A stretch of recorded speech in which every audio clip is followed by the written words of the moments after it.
projet Let's Go, c'est un service de covoiturage interurbain. C'est vraiment pour se promener, par exemple, organiser du covoiturage entre Sherbrooke et Montréal, par exemple. Puis, nous, dans le fond, ce qu'on fait, c'est les gens s'échangent des lifts. Des conducteurs vont offrir des départs sur le site Let's Go, puis des passagers vont pouvoir s'enregistrer sur les lifts pour faire du covoiturage ensemble. C'est vraiment pour simplifier le covoiturage. Il y a des services qui existent déjà aujourd'hui, mais nous, dans le fond, ce qu'on veut faire, c'est vraiment apporter une nouvelle solution qui est vraiment plus simple, sociale puis accessible. C'est vraiment les 3 missions qu'on s'est données. Plus simple parce qu'on veut vraiment simplifier avec notre interface usager, on veut vraiment simplifier les choses pour que ce soit plus simple pour l'utilisateur d'organiser son covoiturage via l'application web qu'on va offrir. On veut aussi que ce soit plus social. On fait une interaction assez riche avec Facebook, par exemple. Ça permet d'intégrer ton réseau social actuel avec ton réseau de covoiturage Let's Go. C'est vraiment une nouvelle fonctionnalité qu'on veut rajouter dans Let's Go. Puis aussi plus accessible parce qu'on veut vraiment l'offrir à des faibles coûts. Les autres sites qui existent aujourd'hui, c'est vraiment des sites qui chargent à l'utilisation, ça n'encourage pas les gens à faire du covoiturage en tant que tel. Nous, avec Let's Go, on veut vraiment offrir le service avec aucun frais d'utilisation. Le monde fait le plus de covoiturage possible, comme le covoiturage devrait être, c'est-à-dire tu t'organises avec tes amis puis tu pars faire du covoiturage.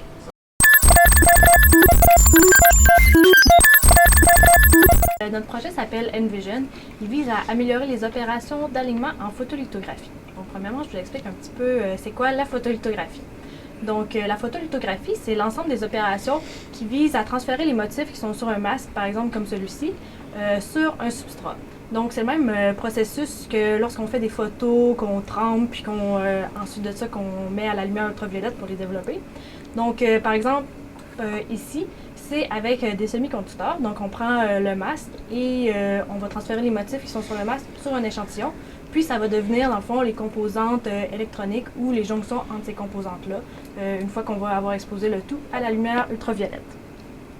L'étape qui nous intéresse dans le processus de photolithographie, c'est l'étape d'alignement. Donc, cette étape-là, ça vise à, dans le fond, aligner 2 motifs. Donc, par exemple, ici, aligner une croix dans 4 carrés. Cette étape-là, pourquoi il faut l'améliorer? C'est parce que c'est une étape qui est grandement dépendante de l'expérience des utilisateurs et puis ça prend beaucoup de temps et donc des fois aussi les échantillons sont hors focus ou autres problèmes qui peuvent survenir. Donc nous, ce qu'on vise à faire, nos objectifs de notre projet, c'est premièrement rehausser les images, donc obtenir des meilleurs contrastes, pouvoir aussi améliorer le processus d'alignement des caméras, pouvoir fournir des indications sur l'alignement à faire en temps réel à l'utilisateur et pouvoir aussi quantifier l'alignement. Donc, une fois tout le procédé de photolithographie fait, donc prendre une image de l'échantillon final et puis le comparer avec le fichier de conception initial pour voir si notre alignement a été bien fait. Ce qu'on a fait, c'est qu'on a implanté des tests d'intégration.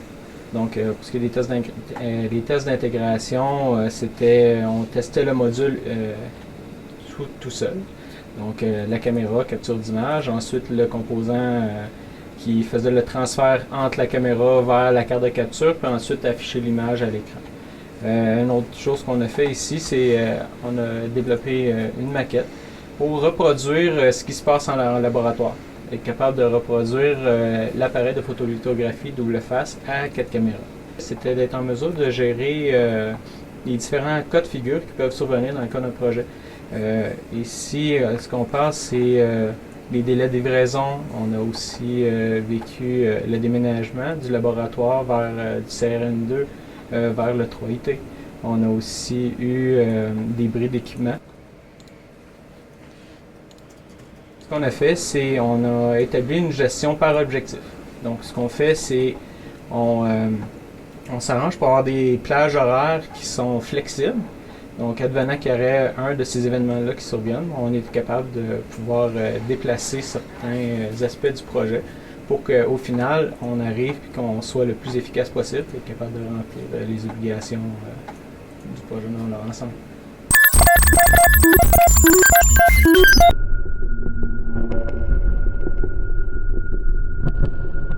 On a fabriqué un véhicule commandé à distance. En gros, un véhicule commandé à distance, c'est une espèce de petit sous-marin téléguidé qui a été conçu pour être capable d'aller dans des anciennes mines qui sont maintenant submergées pour être capable de valider s'il y a un potentiel géothermique qui pourrait être exploitable là, dans ces mines-là. Ce que notre véhicule commandé à distance a de 19 ans, c'est que son déplacement est fait en tangage. Autrement dit, les deux propulseurs verticaux qui sont sur le VCD, produisent un mouvement de tangage lorsqu'on inverse les deux propulseurs. Et puis, avec les commandes, ce qu'on est capable de faire, c'est qu'on est capable de lui donner un angle de tangage qui va garder tout le long de sa descente. C'est ça. Ensuite, il est proposé par 4 propulseurs. Il y a 2 propulseurs latéraux qui permettent de faire des mouvements verticaux, horizontaux, c'est-à-dire. Puis ensuite, il y a les 2 propulseurs verticaux qui font le mouvement de tangage et les montées vers le haut et descendre vers le haut. Si je parle à mon niveau, moi, ce qui est vraiment le fun, c'est que j'étais coordonnateur d'une équipe qui était composée de 12 étudiants en génie mécanique, 6 en génie électrique et puis 2 en génie informatique. Donc, c'est une grosse équipe quand même qui est multidisciplinaire. Gérer ça sur 2 ans, c'est quand même de quoi qui est assez complexe, il y a ses défis, mais en même temps, c'est quelque chose qui est une réalité d'entreprise. Autrement dit, en entreprise, c'est pas rare que les ingénieurs sont appelés à occuper des postes de gestion. Puis quand tu occupes des postes de gestion, ben, tu te retrouves à gérer des équipes semblables. Fait que tout l'aspect coordination, la distribution des tâches, savoir qui fait quoi, faire les échéanciers, gérer les budgets. Fait que c'est une expérience qui ressemble beaucoup à ce qu'on vit là, dans une réalité là, d'entreprise.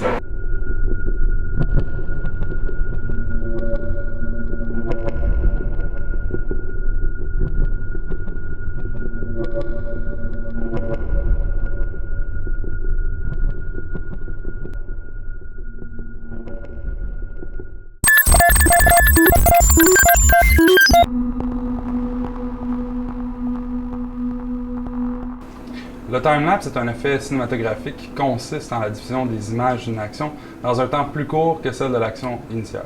Donc on peut, par exemple, imaginer la construction d'un pont qui se déroule sur plusieurs mois et après ça, la reproduire dans seulement quelques minutes dans un court vidéo. Le projet a donc le mandat de concevoir et développer une solution de timelapse longue durée autonome extérieure. C'est-à-dire une solution qui va nous permettre de prendre des photos sur un long temps tout en résistant aux intempéries, donc la pluie, le vent et la température, le froid. Donc ce que j'ai avec moi ici, c'est la partie matérielle du projet, c'est la boîte timelapse en soi. Elle se compose de plusieurs parties, dont l'ordinateur principal qui permet de communiquer avec la caméra, le système d'alimentation qui permet d'alimenter les diverses composantes du projet, la caméra de grade professionnel, et on a aussi un serveur web qui permet de contrôler la prise de photos et de paramétrer tout le projet. Le projet boîte timelapse expose plusieurs parties du domaine du génie informatique. On a une intégration qui se passe au niveau du hardware, donc surtout ce qui est matériel, et du software au niveau du serveur. Un autre aspect important du projet, c'est le client. Le client est un groupe de photographes ici de Sherbrooke. Donc le mandat est pour des artistes. Donc on doit composer avec la réalité du client, tout en composant avec la réalité du matériel et du software.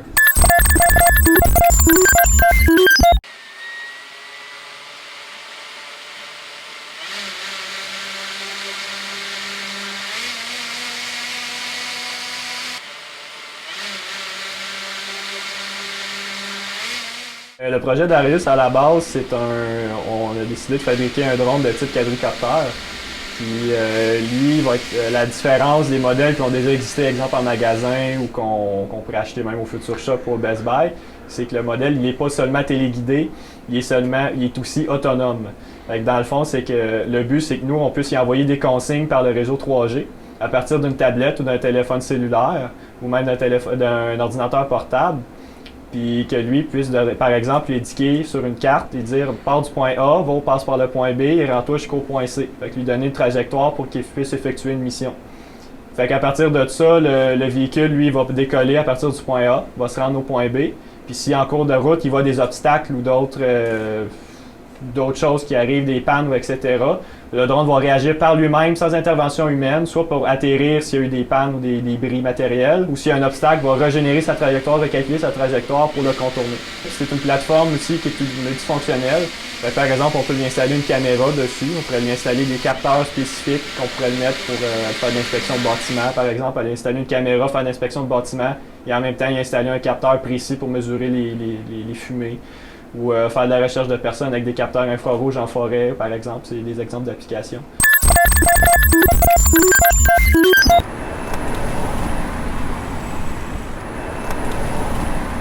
niveau-là, dans le fond, on peut voir que, par exemple, module 2.2, il y en a plusieurs, mais de toute façon, si on regarde les cellules... Donc, le projet VU, c'est un acronyme pour Véhicule urbain électrique. Donc, c'est un projet qui a comme première implication faire un véhicule électrique. Les raisons de faire un véhicule électrique sont tout à fait d'actualité. On est de plus en plus sensibilisé avec les problèmes environnementaux puis la nécessité de faire du développement durable. Mais l'équipe du projet VU ont choisi de faire dans le fond, un projet un peu plus adapté, qui est un véhicule fait pour les déplacements urbains. Le mandat va comme suit. Développer une propulsion électrique de type torque vectoring et l'intégrer à une Smart Fortwo. Donc, découpons un peu cette phrase-là pour être sûr de bien la comprendre. Dans un premier temps, il y a une propulsion électrique là-dedans. Fait que le projet VU s'est engagé à faire une conversion électrique d'une Smart Fortwo. Donc, on a ici le véhicule, ça tombe bien. En arrière du véhicule, le véhicule est à propulsion. On a 2 moteurs indépendants. Cette raison-là de mettre 2 moteurs indépendants qui contrôlent séparément chacune des roues et pour l'autre partie du mandat qui est dans le fond faire du torque vectoring. Qu'est-ce que le torque vectoring maintenant? Je pense que la meilleure analogie que je peux donner pour qu'on comprenne cette idée-là, c'est si on est en chaise roulante puis on veut tourner, qu'est-ce que l'utilisateur va faire? Il va commencer à accélérer une roue. À ce moment-là, ça va initier un mouvement de rotation. Si on prend un véhicule conventionnel, moteur central, il y a un différentiel. Cette pièce-là, ça sert à assurer que les roues ne tournent pas à la même vitesse. Quand on prend une courbe, il faut que les roues tournent à des vitesses différentes, on prend des arcs de cercle différents. Dans le cas de notre véhicule, nous, on a enlevé cette pièce-là, on a remplacé ça par 2 moteurs indépendants, puis on est capable, tout comme la chaise roulante, de commencer à accélérer une roue quand on veut tourner. Donc, nous, au lieu de réagir à la route, comme le ferait un différentiel, on agit sur la route. Puis c'est ici toute l'innovation, puis le cœur du projet, qui va nous permettre d'aller chercher un véhicule qui a une dynamique du véhicule super intéressante, mais qui est malgré tout efficace. Donc, l'efficacité avec le plaisir de conduire. On a une puissance mécanique qui propulse les roues, mais il faut maintenant l'alimenter en électricité, donc une puissance électrique. C'est important, fait que cette équipe-là s'est concentrée dessus les batteries, s'assurer qu'il y avait une distribution des batteries et la gestion des batteries. Les batteries peuvent chauffer, il y a plusieurs éléments à considérer là-dedans. Donc, le câblage du véhicule, puis tout ce qui est lié avec la distribution de puissance du véhicule. Ensuite vient le contrôle, parce qu'on est sur une puissance mécanique, une puissance électrique. Il faut maintenant contrôler tout ça pour être capable d'aller en ligne droite. Le projet et le véhicule est rempli de capteurs, puis à l'aide d'un ordinateur, puis une simulation, un ordinateur de bord, puis des simulations, on était capable de produire des algorithmes qui s'assurent que le véhicule va aller en ligne droite et qui va pouvoir faire, à échéance du projet, du torque vectoring, qui est l'idée là, de faire tourner une roue de plus.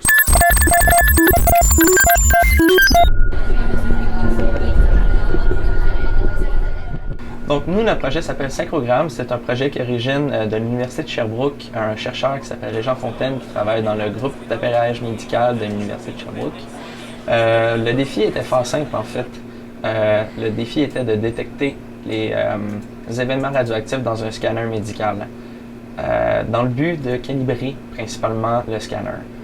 Ce que ça fait, c'est que ça a des impacts au niveau des humains, ça a des impacts au niveau des doses de radiation que les chercheurs ont à manipuler, et ça rend les images beaucoup plus précises. Technologiquement parlant, ce qui était très compliqué pour nous, c'est que c'est de la haute vitesse. En électronique, on peut monter quand même assez vite, mais plus on monte en vitesse, plus les défis deviennent grands. Et malheureusement pour nous, c'était vraiment des défis de terre parce qu'il fallait des vitesses qui allaient avoisinant les picosecondes. Donc c'était un défi de terre de ce côté-là. L'autre gros défi, c'est que la technologie derrière les scanners est très difficile à comprendre et il a fallu beaucoup de temps à l'équipe afin de bien assimiler le projet. Et je peux même dire qu'aujourd'hui, on comprend ce qu'on fait, mais il y a encore une marche à suivre avant de dire qu'on est des experts dans le domaine. Il est clair que d'avoir un projet d'envergure qui dure plus que le temps d'une session, qui considère une équipe des fois pluridisciplinaire, des fois nombreuse, fait en sorte qu'on a une formation en tant que gestionnaire technique et gestionnaire de projets d'envergure. Certaines personnes vont être très ferrées dans une équipe technique, par contre d'autres vont apprendre aussi à gérer un projet d'envergure. Et ça, c'est quelque chose qui se retrouve nulle part ailleurs comme expérience. D'avoir la chance de gérer une équipe sur un an de temps, ça fait vraiment en sorte qu'on a une meilleure aperçu. En plus des stages, ça donne vraiment une très bonne formation en gestion de projet.